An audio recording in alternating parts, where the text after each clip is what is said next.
Welcome back. In 2011, the Mr. Tennessee Scholarship Competition crowned one of TSU's very own to be the face of education opportunities here in Nashville. Mr. Tennessee Amari McAllister is here today to tell us about the honor. Please welcome to the show Amari McAllister. Thank you for being on the show, Amari. No problem. I'm glad to be here. What attracted you to the Mr. Tennessee competition? Well, actually, my first year entering Tennessee State University was in 2008, and I saw the promotion at Mount Zion during their announcement segment, and I said, that's going to be me. So when I entered, I sat out a year of school. When I came back, I said, if the opportunity comes up that I was going to apply for it, and I did. And the whole time I said, I'm going to get it, I'm going to get it. At least that's what I was saying up until the pageant. Okay. In the talent portion of the competition, what was your talent? I sang and I did a poem. You sang, And you did it was a poem that I had written. I wrote the poem while I was sick. I had a virus and I was immobile for a day. And I felt so hopeless, like my mom wasn't there. And my friends were like busy doing not being my friend stuff. So that my poem was inspired by that particular time, and there was a Kirk Franklin song that I added to it that kind of ministered to me at the time. How long have you been singing? Ooh, I've been singing in church since I was about 5 years old. Wow. Yeah. What was the very first song you ever sung? Ooh, I don't know the name of it, but it was, it came from this kid's Christian CD. And it was like David was a shepherd and in his hand was a sling. That's all I remember. Okay. So how far in advance did you have to start, training or preparing for the pageant? Ooh, the pageant was in April of last year. I started prepping for it in November. I started watching, I had to watch female pageants first because there's not too many outlets of this kind for men. And I stumbled across a pageant at one of the other universities, and I kind of picked up on some speaking techniques from that pageant, and I just merged the two. So I started in November with the whole articulation portion of it, and as it progressed, I started picking out outfits, swimwear, things of that nature. Like, were you nervous? Like, what type of emotions were you thinking about during the whole process of the competition? The actual day of the competition or leading up? Leading up to it, during it? Well, leading up to it, I was so confident. I didn't know who my competitors would be, but when I met the competition the Friday before the competition, I said, oh my God, I don't think I'm going to win this. There was a guy from University of Memphis who I said, okay, he's going to win first runner-up. Then the guy from UT Knox, I said he was going to win it overall. So I said, maybe I'll get something like best bow tie or something. So I was pretty confident until I met the competitors that Friday. But the day of the competition, I felt like, I don't know, I had no confidence at all. I had to call my grandmother. My mom's at work. So I was like, it seemed like everything was going wrong. But, I mean, to God be the glory. Did you form any other relationships with the other contestants? I did. The pageant is coming around again in August this year, and one of the competitors, the first runner-up from University of Memphis, he has a few guys who's interested, and we kind of talk back and forth. He gives me ideas. He actually inspires me on Facebook. I read a lot of his posts, and they're very inspirational, and I make sure I let him know. So yeah, I do. How do you feel about pageants in general? Do you think they're beneficial? Of course pageants are beneficial.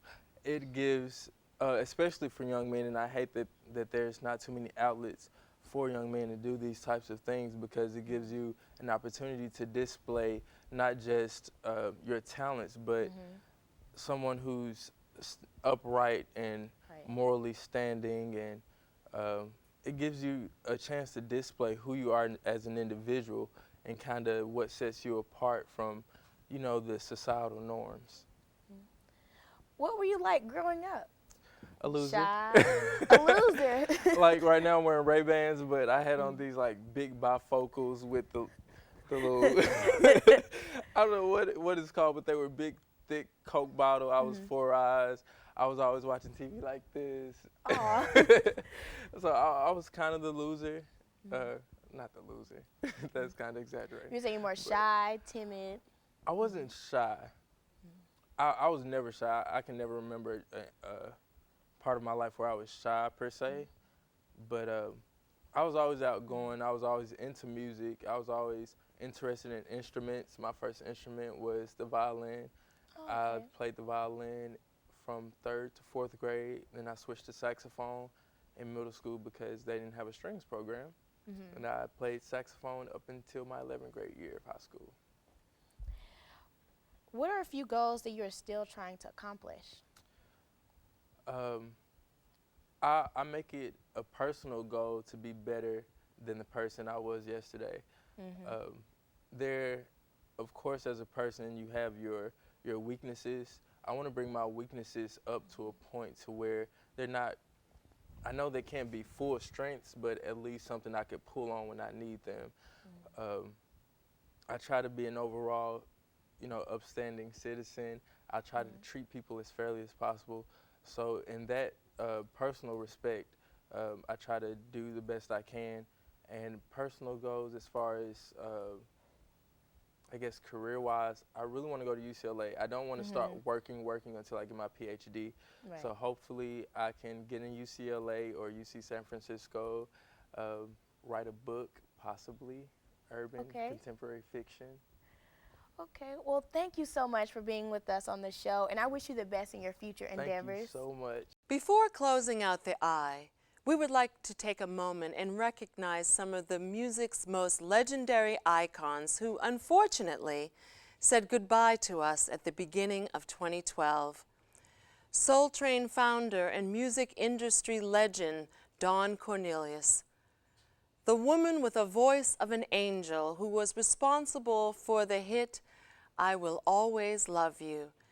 And finally, a lady with one of the most classic voices of all time who will always be remembered for her song, At Last, Etta James. You will always be remembered. Closing out the eye will be TSU forensics team member and champion Lanielle Madden with an excerpt from her award-winning program of oral interpretation piece, Lanielle Madden.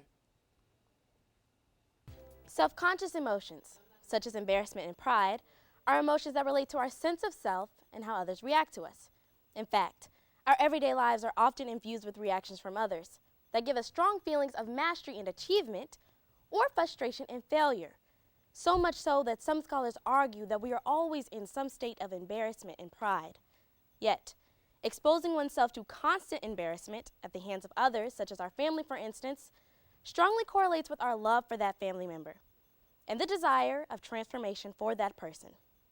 Saving CC Honeycutt by Beth Hoffman. I began to notice my mother walking to Goodwill almost every day, buying more and more of these dresses. It was like the more she wore the dresses, the more of a spectacle she became. Even the nicest of neighbors couldn't stop themselves from laughing as she paraded down the street. Who needed a TV with a mother like mine? I didn't know what was wrong with her. But I began to notice her moods were becoming something like a yo-yo. Like 1 minute she'd be screaming and hollering and throwing everything in sight, and then the next, she'd be as calm as a glass of water. She became so unpredictable that I didn't know what to expect when I came home from school. A plate of cookies, or my mother sitting in a corner crying and rocking back and forth. I just knew other mothers in the town did not act that way. And the worst part came when I was only 9. And whoever said things can change in the blink of an eye sure wasn't lying. 3 eyewitnesses told the police the exact same thing. That the Big Cow ice cream truck had came down the hill so hard and so fast that it knocked my mother clean right out of her bright orange shoes.